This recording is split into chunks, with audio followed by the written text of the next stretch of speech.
Good afternoon. How's everybody doing today?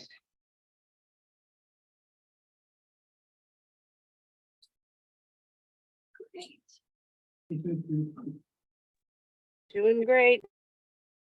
Awesome. So I'm going to go ahead and get started. I think there's still another person or two that we're waiting for, but we'll walk slow through the first section. Okay, this is the QuickBooks Online Part 2. We're doing advanced topics. Most of the topics we're going to be covering are only available in the Plus subscription level. But if you find that you need to use them, they're worth the extra subscription price.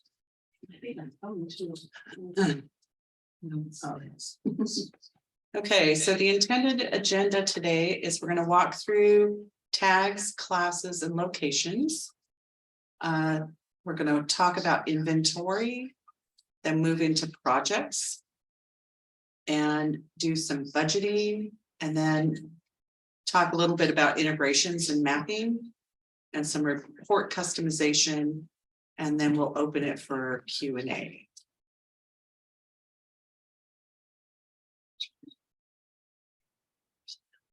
So for tags, classes, and locations, tags are available with the Essentials subscription. Classes and locations require you to have the Plus subscription level, one higher. So tags allow you to put information to each transaction that you have, so that you can categorize things and organize a little bit better and pull information on those items.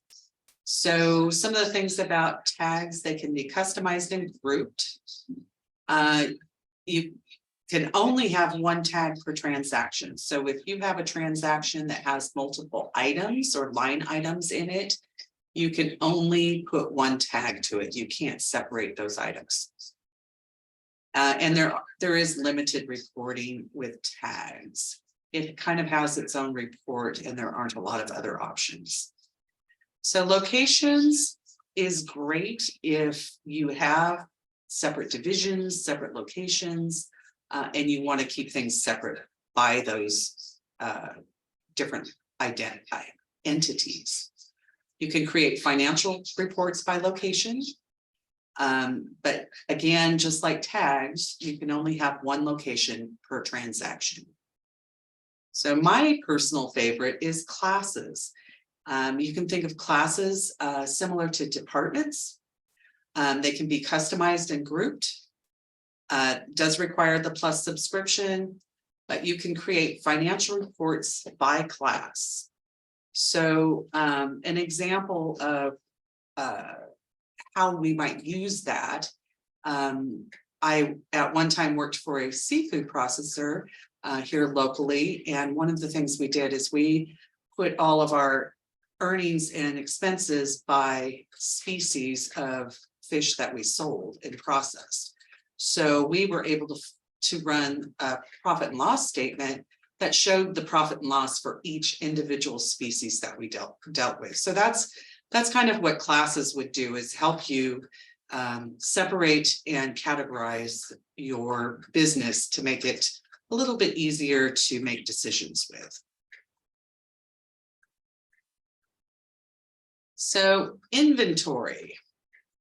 Oh, before I go on to inventory, let's take a look. I want to stop sharing. Let's take a look at QuickBooks and how those classes, how you apply those.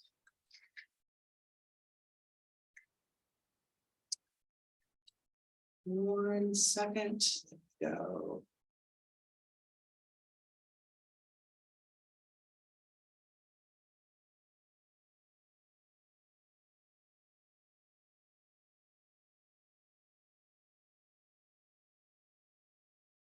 Okay, so to turn these on, you would want to, let me move this little thing out of the way. So in this little gear icon in the upper right-hand corner, you would click on that and you would want to go all the way to the left to account and settings. Once you open this, you will come down to advanced. And this is where under categories, you would be able to turn on classes and locations. So let's go ahead and turn those on. You can assign one to each row in a transaction is how classes work. You can also make it apply to the entire transaction, but that kind of defeats the purpose, I think. You can click on the button to say, warn me when a transaction isn't assigned a class to make sure that you remember to put a class in for each transaction. It's kind of a reminder there. Now with locations, if it's not a location that you are specifically looking at, maybe it's a different department or division or property or a different store or territory, you can change that to whatever applies to your business situation. Click Save. And then down at the bottom right-hand corner, click Done, and that will close. Now we have access to classes and locations. If we go back up to the gear icon and we go over to lists and select all lists, this is going to bring up all the things that we can change, alter, add to, etc. And you'll see here, classes is displayed. And over on the left, you'll find locations. So if you click on, for instance, location, you can come up to the upper right-hand corner, click new. You can type in a name for your location and you can indicate exactly what you're using it for. Okay, go back to that with classes. Same thing, you can come up and create a new class and you can name it. You can also have subclasses. So if you had, for instance, a catering business and you had different locations that you were working out of and you didn't want to use locations, because sometimes you buy stuff and you buy it for both entities and you want to be able to separate those things out. You could put in catering here and then come back and do new again and use a subclass to say the different locations that you're working with. So you might have one in Milwaukee and you might have one in Raymond. And you could put those, add those as new classes.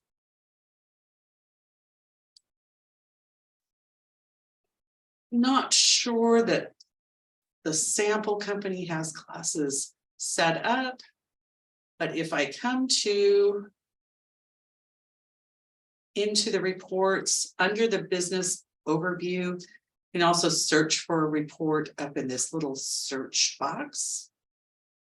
You'll see profit and loss by class.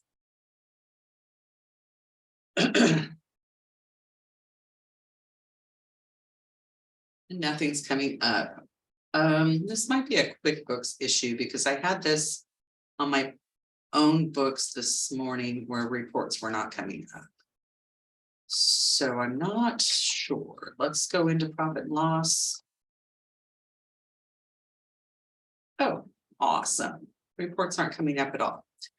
Okay, so you can also get to it from your regular profit and loss statement. There's on the left, upper left, has the area where you can set your date. Right below that, it says group or group by in the report screen. You can use the drop down and you can find classes and it will group everything by class.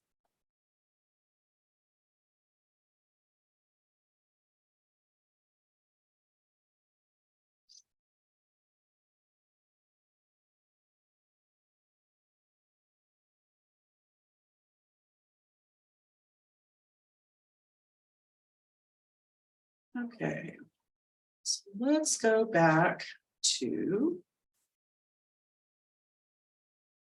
Okay, now we'll move on to inventory. Okay, so inventory, there are three main types of inventory. You have raw materials, work in progress, and finished goods.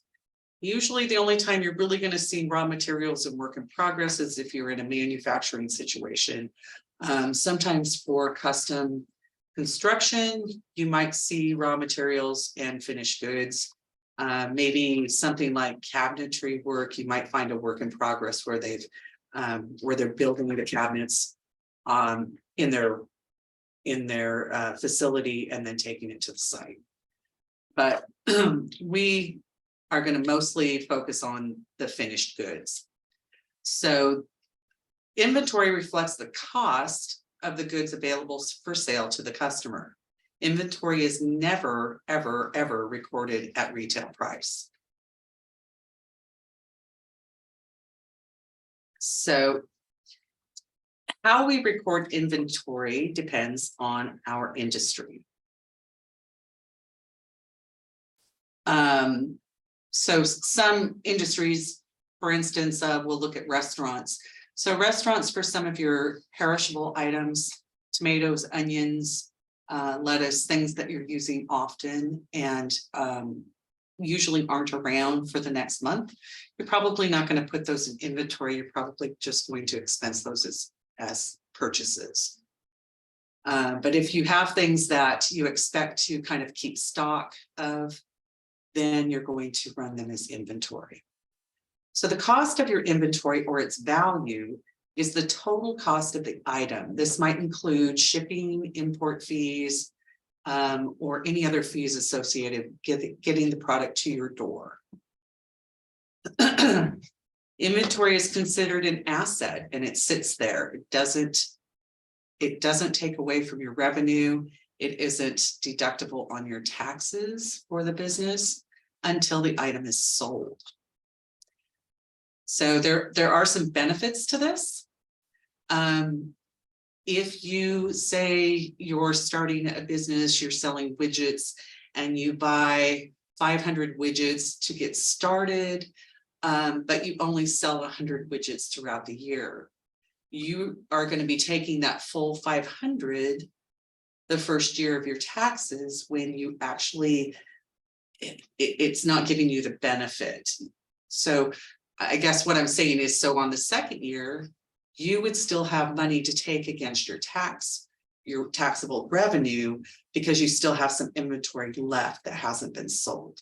So when you sell the inventory in the second year, you're going to take some more of that.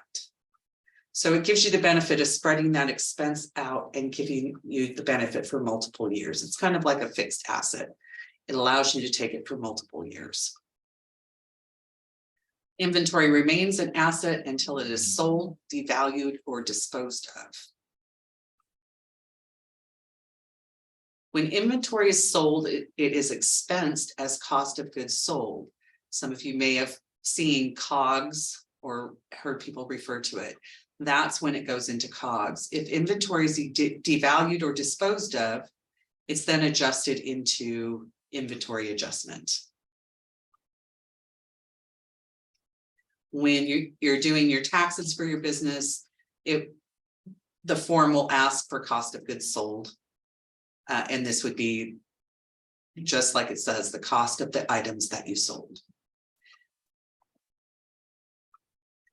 So there are different methods for determining how much cost is applied to each sold item.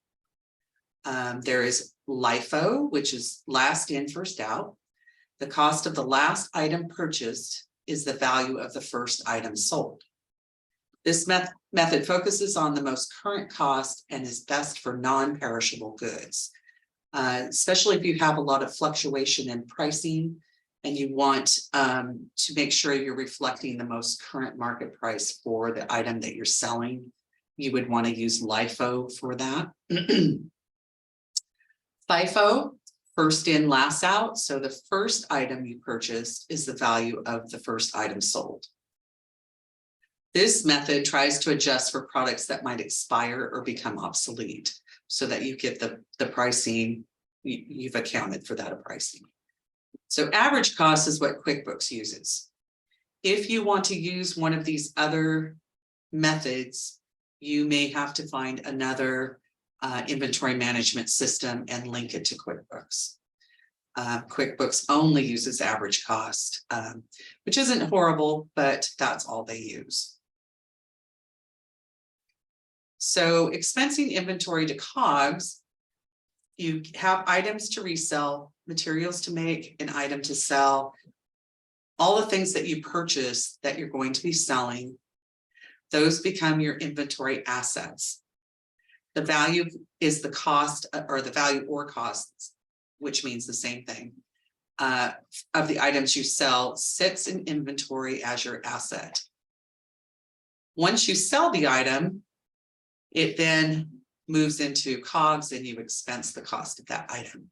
So if you think about it visually, if you have, you sell an item for $100 and the cost is $20. So now when you look at your revenue, you're going to see revenue is going to be $100.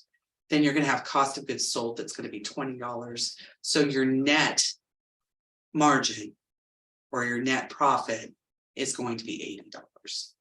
And it'll show you that on your profit and loss statement.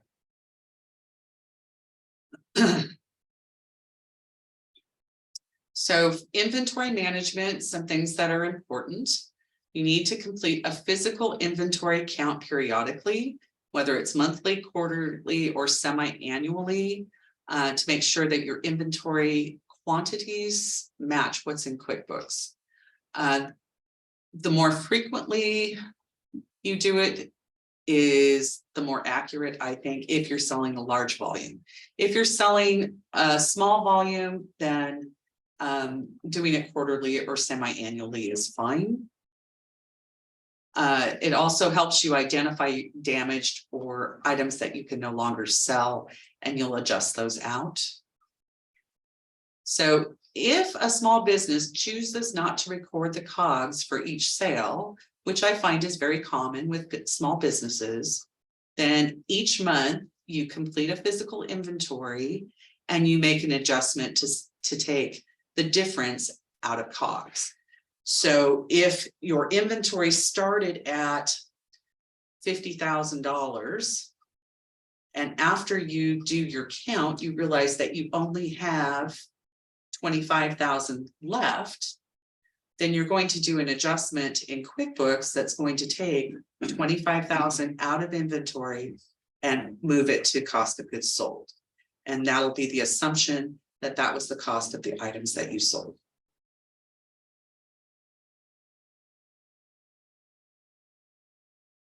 If we switch over to our sample, go back to the dashboard. So there's a couple different ways to look at your inventory and to set it up. You can use the gear icon that we've used a couple times already to go into all lists or go directly to products and services. You can also come over here on the left menu, go to sales, and at the bottom of the sales is products and services. So this is what your products and services screen looks like. When you go to set up a new item and you push the new button, you'll be asked if it's inventory, non-inventory, service, or a bundle. So when you select an inventory item, it'll give you the option to put a SKU number. And it will also ask you to put in your initial quantity on hand. This is very hard to change, so you need to make sure that you've got your quantities very accurate when you start entering your items into QuickBooks.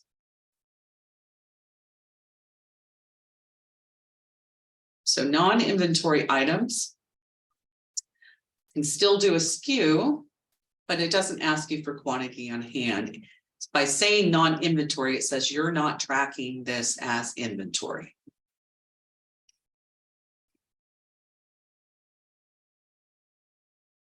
So you might have items that you want to bundle together. So a bundle is if you wanted to take a bunch of items, you add them together and that becomes your finished product. That would be bundling. I don't know anybody.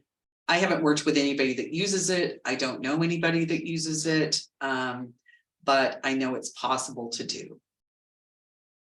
Service, this is the one I'm probably the most familiar with. Because of my business, you can still enter a SKU. I think that's kind of silly.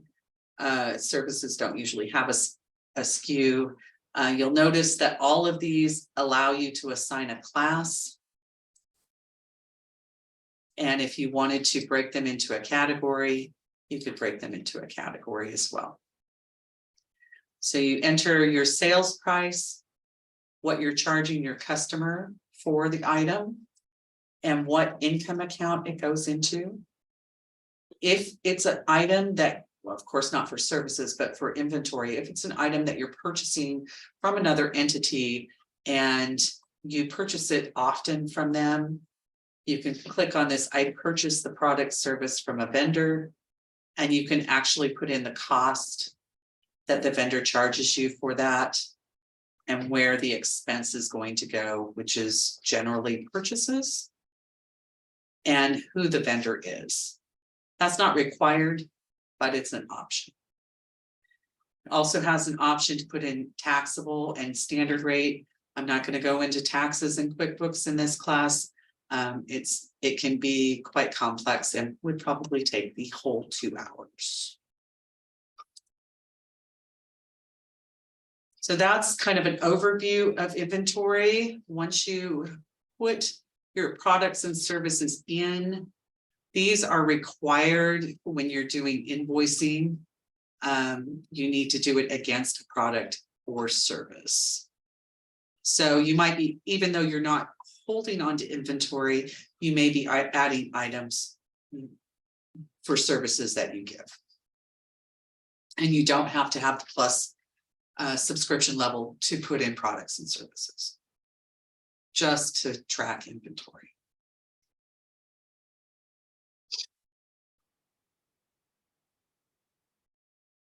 So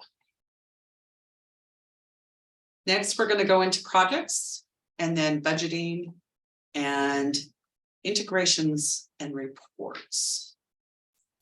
Projects is really exciting. I got extremely excited playing with it this morning. So let's see if it will pull up. Oh no.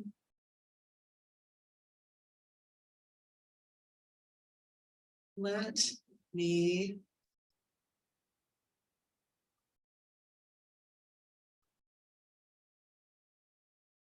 refresh and see if we can get in there.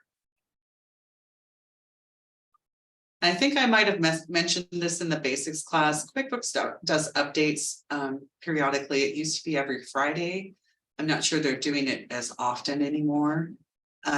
So if things aren't working quite right on Monday, it's probably has to do with an update they did the week before. Here we go. Okay, so projects is a really exciting tool that's great for anything that's any business that is project based. So if you're doing construction, or you're doing catering, or you're doing anything that you're creating projects based on specific customer needs.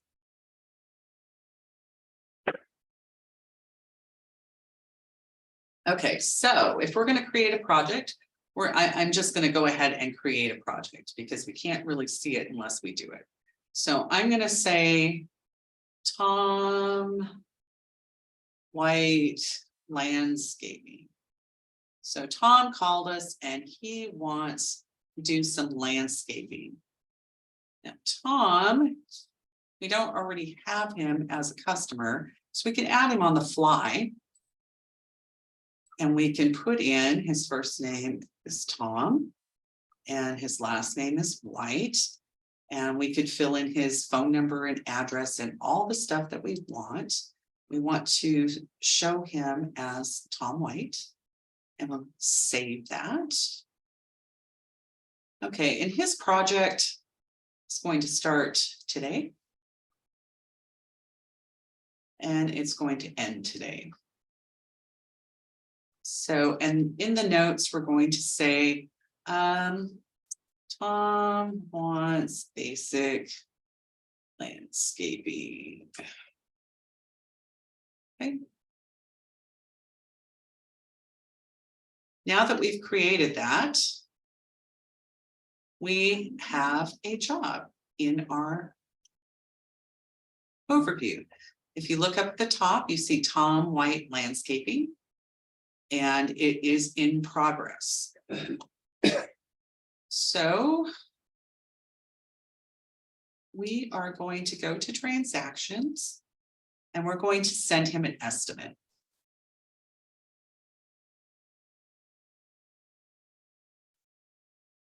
Okay, you can fill out his email, which will send the estimate directly to him. If we had added a billing address, this would automatically populate. We have the date in, we could put in an expiration date. We could select a location if there was a location attached. And we're going to check, let's see, I think.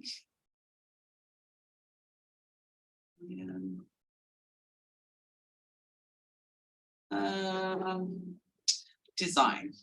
We're going to just check design, because we're going to put the landscaping design in place and do it. So we estimated for Tom that this was going to cost $2,000. Okay. And we could assign that to a class. We could add a class that's called landscaping. If you had other services that you also offered, you could specifically say you want it for landscaping. You could put a tax rate to it.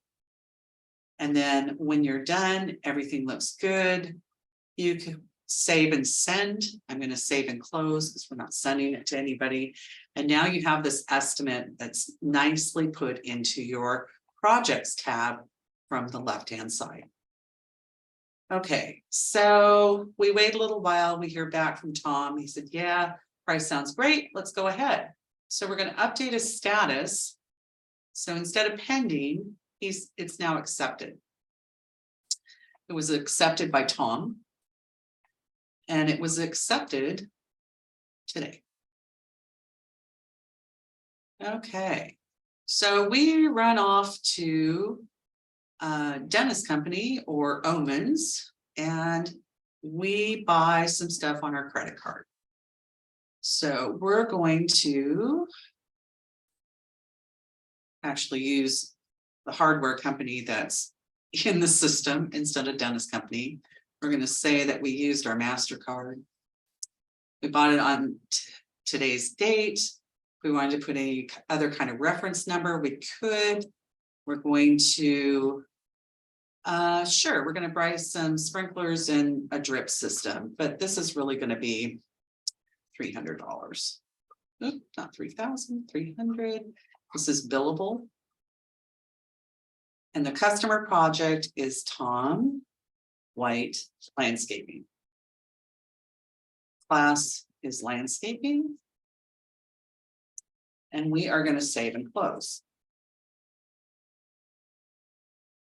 When we come back to our overview, we can see that this billable charge for the things that we just purchased are sitting in the transactions. So let's say we want to add some time.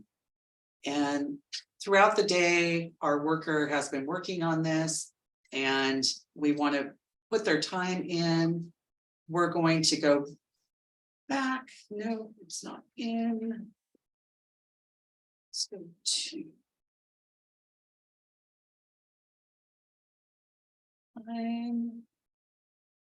Okay, there we go. So time activity. So we'll say today we'll give it to Emily. Emily, we pay her $20 an hour for design work. And it's billable, but we're gonna bill it out at 35.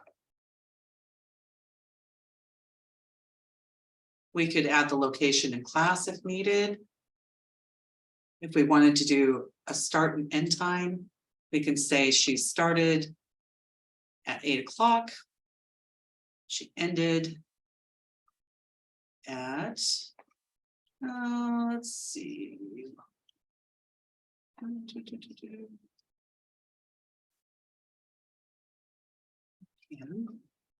Here's my 12 p.m. Okay, she did 4 hours. She didn't take any breaks. She got it all done. So now we're going to save and close. And if we hop back down to this, we see that those items are now in our transactions as well. So we're going to put in one more thing. We had some more stuff that we needed to buy. And we'll go ahead and buy it from Hicks again. This time it was $500 more. Still billable and still to Tom. White landscaping. Save and close. Okay, so now we're done. We're done with the project and we want to create an invoice. So we go over to the right here under this transactions. We go over here and we create an invoice. So what this does is it brings everything that we've been pulling and applying to this project, and we're going to add all of those in. So we see it's over our $2,000 bid. So we're going to, what I do is I delete this amount. $940 is what we're billing, or what our expenses were. We still want to bill the $2,000. So I'm going to write in the amount box, I'm going to say $2,000 minus $940. That makes our amount $1,060. But the total bill is $2,000. So we're going to save and send that to Tom. And we're going to go up here to our landscaping project and say it is completed. So if you notice, when you look up here at the top in this ribbon, it shows you what your income was, what your costs were. It shows you that your profit margin was 56%. Shows that you have an open invoice of $2,000 because Tom's not that quick and he hasn't paid us yet. And there are no overdue invoices. Everything has been captured in this one invoice. We can come over to our overview. If we had more projects, we wanted to see all completed projects, Tom White would show up. Any other projects that we've done would show up. If we wanted to look at just ones that are in progress, we could. If we wanted to look at those that haven't started yet, if we had some prospects out there that we want to make sure that we follow up with them, we could do that as well. Then we go back to, we'll say all statuses. So we're going to click on Tom again. And now we can come over to project reports. There's also in attachments, if you wanted to attach receipts for the items that you purchased for this project, things like that, you could do that. You could run a project profitability, time cost by employee, unbilled time and expenses. So if there was something that you hadn't billed them, it would come up under unbilled time and expense. Anyway, that is projects in a nutshell. It's an awesome tool for knowing if you're giving the right bids, the right estimate for the job that you're bidding on. It helps you see what your profit margin is ending up with. Just a really great tool. So now we're going to switch gears and we're going to go to budgeting. Budgeting, there's only one way to get into the budgeting screen. And that's through the icon the gear icon. And it's under these tools towards the bottom, budgeting.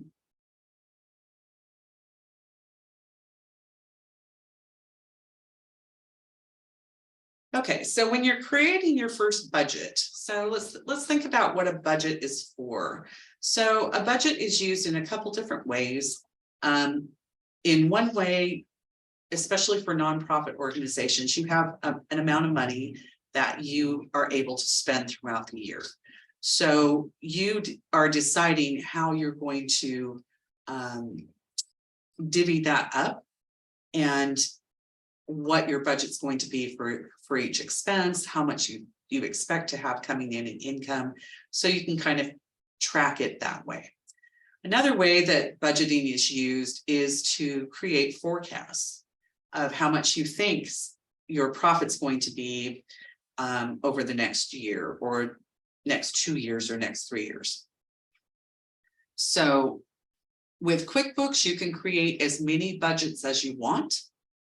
There is no limit. You can create a new one each time you go in. So you would give it a name like 2023, oops, 2023 budget. You would decide the budget fiscal year, which is January through December. Now the interval, what the interval means is, are you going to enter your budget on an annual basis? So this is the amount you can spend for the year, or are you going to enter it monthly, or you can even enter it quarterly? So the one that you choose will determine how your reports look. So one thing, if you start with yearly, decide you want more detail, you can always create a new budget and do one that is quarterly or monthly. So this pre-filled data, this is for the forecasting, not so much for the nonprofit organizations, unless you're trying to develop your budget.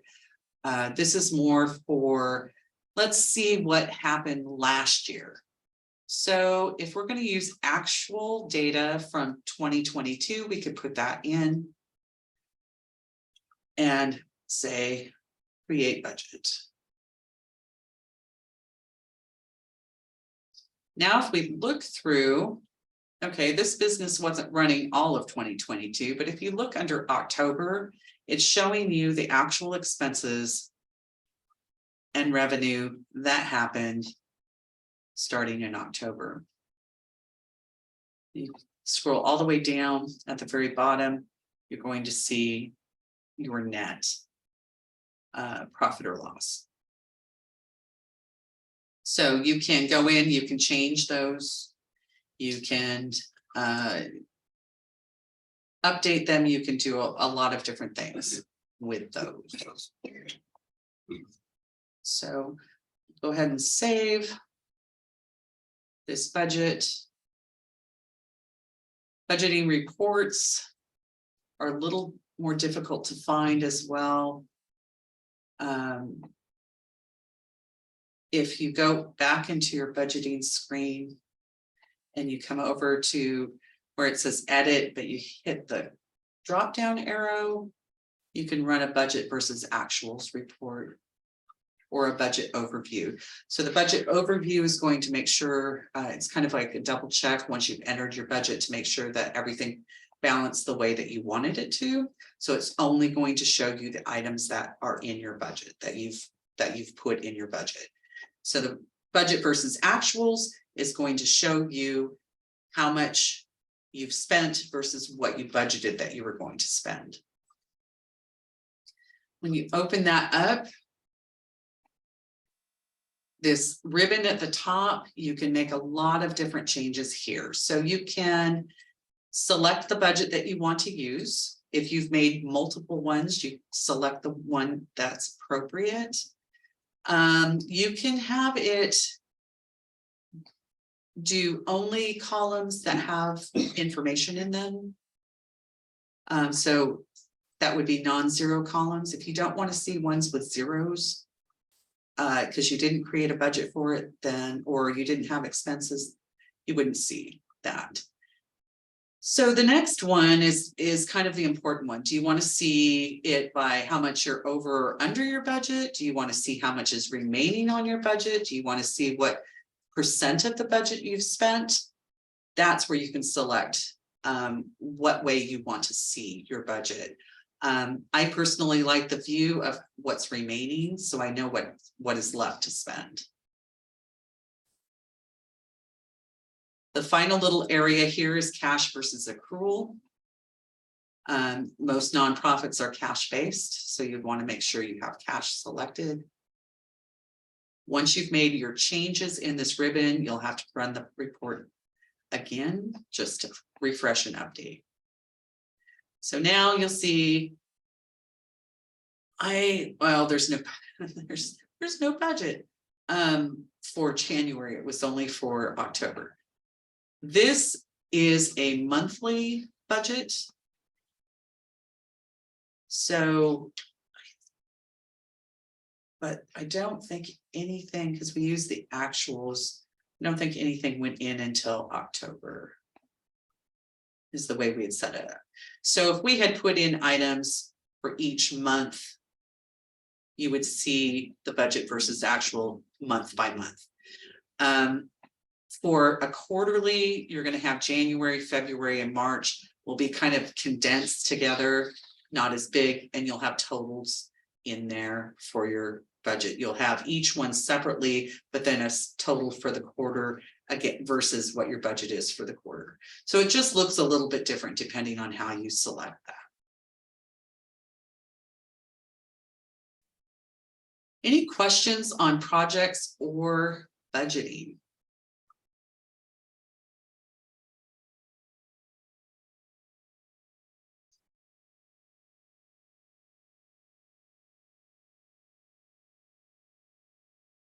Okay, so why don't we go ahead and take a 10-minute break, and we will meet back here at 12:56 and go through the last of it. Looks like we may get done kind of early, so if we want to do some specifics, if you guys have specific questions or issues you want to work through, we'll do that also. So see you back in about 10 minutes. Okay. I think 1 minute early, but let's go ahead and open things up to questions.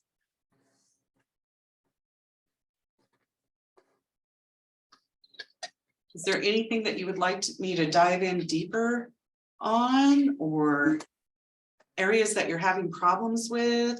I'm happy to do that. At the end of the class, are you going to send out the PowerPoint again? Diana, I think I sent that to you yesterday. If you could make sure it didn't right on spam. Yep, I'll get right on that. Awesome. Thank you so much. No problem. It's very thorough, so it answers most of the questions right off the bat. Oh, good, good.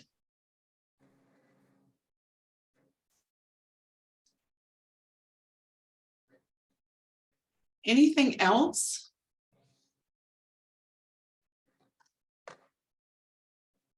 We've got lots of time. Oh, we can talk a little bit about integrations. I know we touched on it at last meeting a little bit, but let's go back in and kind of look at it a little bit deeper. Let's go here. Okay. We will close our budget. Somebody on the iPhone, did you have a question? You have a hand raised. Yeah, this is Carla. I was curious. Maybe I missed it, but in the inventory, like for doing small retail, is there a spot to put in the tax that we have to charge? There is. So let And me. did I miss that? I kind of skimmed over it because to use the tax tool in QuickBooks, you have to go through an entire tax setup.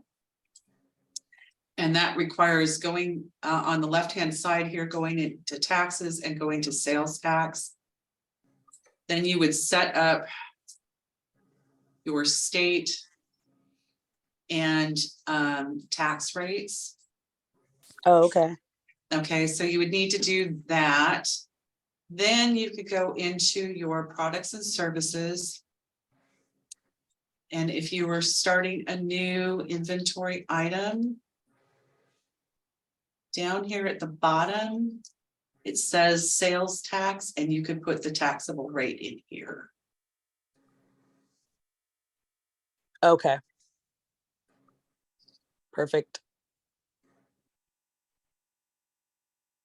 I've got a question. Uh-huh. So there's some confusion, when I set up my business stuff for DBAs and what cities I'd be working in, I was like, well, I'm mobile, you know, I don't have basically a home base that people come to. So somebody told me I should have tax set up for each individual city. So I've signed up under South Bend, Long Beach, and Ocean Park, or no, Ilwaco, because those are the ones that are online. So do I need to find out each individual tax rate for each of these places? Am I taxing them based on where I'm going? I believe Pacific County is one tax rate. Okay, So if you're in Pacific County, you're fine. If you go outside of Pacific County, you would want to set up something for those. so if I set up plats that there can be a different tax rate in the QuickBooks system, Yes. so automatically. Yeah, and what you're going to want to do is, so when you set up your sales tax, you would set up both Oregon and Washington in it. Okay. And then when you go to make, so if we went into prepare an invoice, down here, we could select, like it has California and Tucson in the sample company, we would select which one we wanted to use. Okay.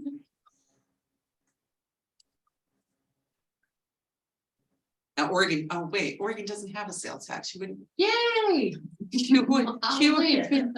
right?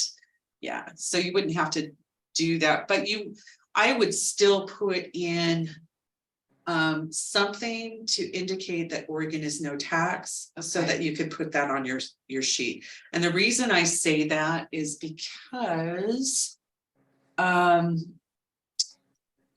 when you go to pay your Washington sales tax through my DOR, you will put in your total sales for the period of time that you have to report.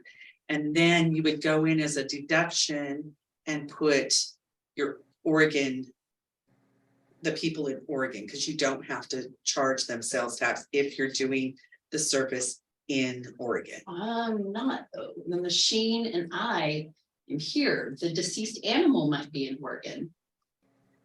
Yeah, you're probably gonna, well, if all this stuff, if you're just going and doing a pickup, and I don't mean to sound, No, that's what Yeah. it is. so if you're going to doing a pickup and you're bringing it back here for the process that it's going through, I would think that you would only pay the sales tax here, because that's where you're doing the business.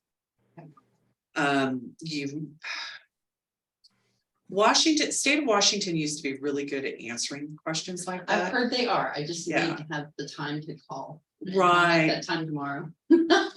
Every once in a while, they'll do a little class also that can be really helpful on sales tax and whatnot. Yeah. Any other questions? Okay, so my battery is getting really low. Give me, oh, I've got 17%. So, apps, we were going to look at integrations. So find apps should be at the bottom. This is where if you wanted to find an inventory management system, maybe that did things a little bit or the way you wanted it done, you could pick something there. There are literally hundreds of different apps that you could possibly link to. Be sure when you go into an app, so say you want to do this bill.com and you want to start writing all your bills through bill.com. They will actually send a check out to your vendors or pay it kind of a direct deposit type thing. Be sure to come down and read through the reviews. These apps are not sponsored by QuickBooks. They're just made available by QuickBooks. So it's really important that you look at them because some of them may have a lot of issues, and that's you might want to look at something else that's getting better reviews. So I would highly recommend doing that, especially because there's so many apps out there to do what you want to do. Once you find an app, if it's in here, it's generally can be integrated with QuickBooks Online. So you would have to find the integration. It might be called integration. It might be in settings, something along that line, and make sure that you map everything to the account that you want it to go to. So if it's revenue, you're going to map it to revenue. If it's an expense, you're going to map it to your expenses. Some of these will actually, when they link to QuickBooks, it will pull in your chart of accounts so that you can just select what you want.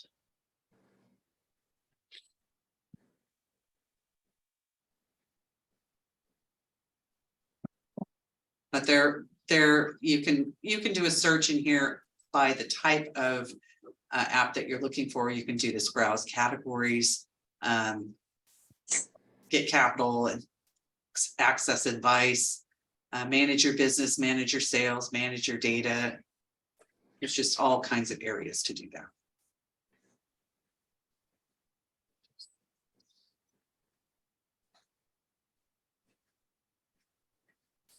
Reports.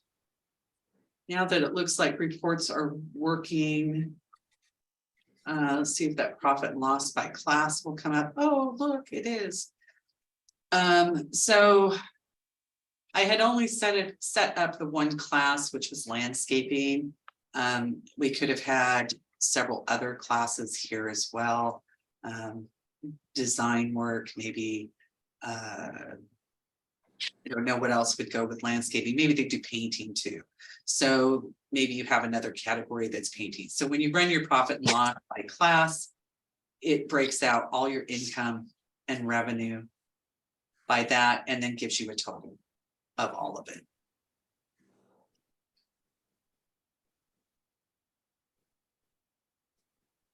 Some other things you can do.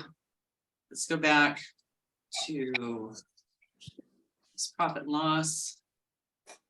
Maybe I want to look at it by month. So you hit by month and then you click run report, and now it's separated everything out by month. So there's a lot of ways that you can go through and manipulate it so that it does what you want to do.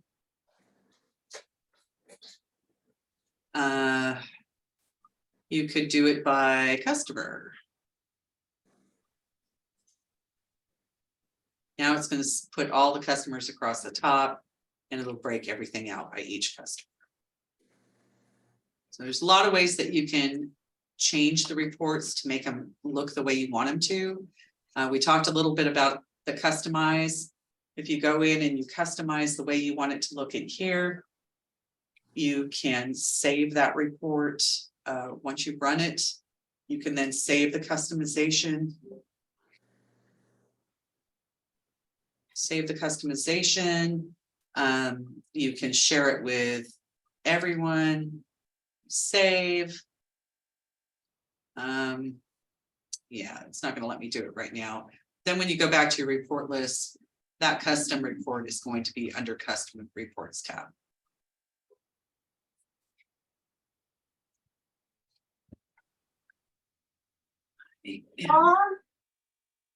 Okay, Are there any other questions before my? That's fucking weird.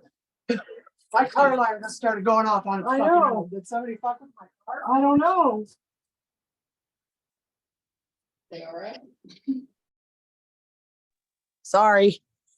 That's okay. I have a car alarm's going off. Awesome, awesome. Okay, anybody else have any questions or things to talk about?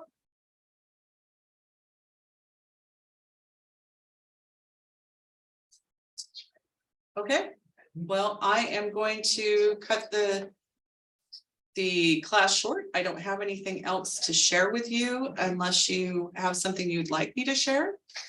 And That was great. y'all have a good day. Thank you.